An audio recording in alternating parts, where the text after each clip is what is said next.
రాకాస movie ఎంతమంది చూశారు? Cinema అనుకున్న రేంజ్లో ఉందా? అందరినీ ఆకట్టుకుందా? మనము ఏ విధంగా ఎక్స్పెక్టేషన్స్ పెట్టుకున్నామో ఆ ఎక్స్పెక్టేషన్స్ అందిందా? అంటే ఆల్మోస్ట్ అందరూ కూడా బాగుంది, ఖచ్చితంగా ఎక్స్పెక్టేషన్స్కి మించి ఉంది అనే ఒక టాక్ మాత్రం వినిపిస్తుంది. మరి నిహారిక కొణిదెల గారు తన యొక్క బ్యానర్లో ఇది సెకండ్ సినిమా, తను ప్రొడ్యూస్ చేసినటువంటి సెకండ్ సినిమా అయినప్పటికీ కూడా చాలామంది కమిటీ కుర్రాల్లాగా ఈ సినిమా అంత పేరు కాస్తుందా లేదా, అంత పేరు తీసుకొస్తుందా, అంత భారీ హిట్ అవుతుందా లేదని ఒక నమ్మకం, అంటే కొన్ని డౌట్స్తో ఉన్నారనమాట. నమ్మకం కూడా ఉండింది, కానీ డౌట్సే ఎక్కువగా ఉన్నాయి. ఎందుకంటే ఆ సినిమా అంటే 11 మంది హీరోలు అండ్ స్టార్టింగ్ నుంచి కూడా ఒక సాంగ్ అనేది చాలా చాలా ఆకట్టుకుంది. కాబట్టి ఆ సాంగ్ కోసమైనా కూడా థియేటర్ వరకు వెళ్ళారు, సినిమాని చూశారు. ఆ తర్వాత స్టోరీ కూడా అందరికీ కనెక్ట్ అయింది, సూపర్ డూపర్ హిట్ అయింది.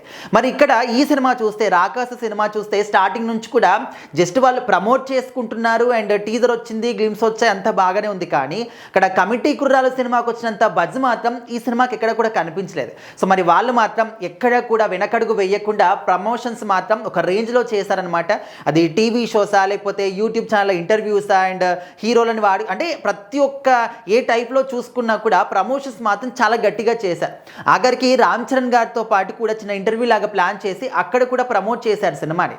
మరి ఇక్కడ ముఖ్యంగా సంగీత్ శోభన్, సో మరి ఆయన మ్యాడ్ సినిమాలో ఒక కీలకమైన పాత్ర పోషించారు. అండ్ అందులో ముగ్గురు హీరోలు ఉన్నప్పటికీ కూడా సంగీత్ శోభన్ గారికి ఒక మంచి క్యారెక్టరైజేషన్ కానీ స్క్రీన్ ప్లే కానీ అందరి అట్రాక్షన్ అనేది ఈయన మీదకే వెళ్ళిందనమాట. ఆ విధంగా అందరినీ ఆకట్టుకున్నారు. సో ఆ ఒక్క ఫేమ్తోనే నిహారిక గారు అరే ఈయనని పెట్టి మనం సినిమా తీద్దాము అని చెప్పేసి రాకాస మూవీ తీశారు. సో ఇందులో చాలామంది కమెడియన్స్ కూడా ఉన్నారు, లైక్ మన గెటప్ శ్రీని గారు. సో ఖచ్చితంగా ప్రతి ఒక్కరి క్యారెక్టర్ అనేది కూడా చాలా చాలా అద్భుతంగా ఉంది. సో మరి ఒకవైపు ఏమో హారర్, అదేవిధంగా కామెడీ రెండు కలిపి ఉంటాయి అన్నమాట.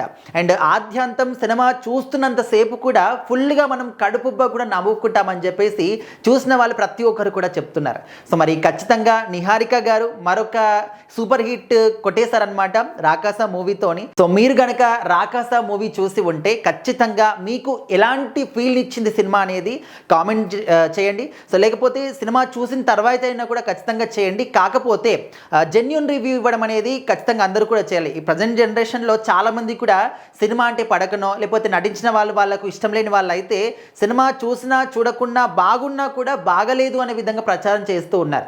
సో ఏ సినిమా అయినా కూడా వాళ్ళు కొన్ని డబ్బులు ఖర్చు పెట్టి కొన్ని రోజుల పాటు కష్టపడి చెమటూర్చి మన కోసం కష్టపడి సినిమాని చేస్తారు. సో అలాంటి సినిమాల్ని మీరు ఆదరించకపోయినా పర్వాలేదు, కానీ ఈ విధంగా తొక్కే ప్రయత్నం మాత్రం చేయకండి అని చెప్పేసి చాలామంది కోరుకుంటూ ఉన్నారు.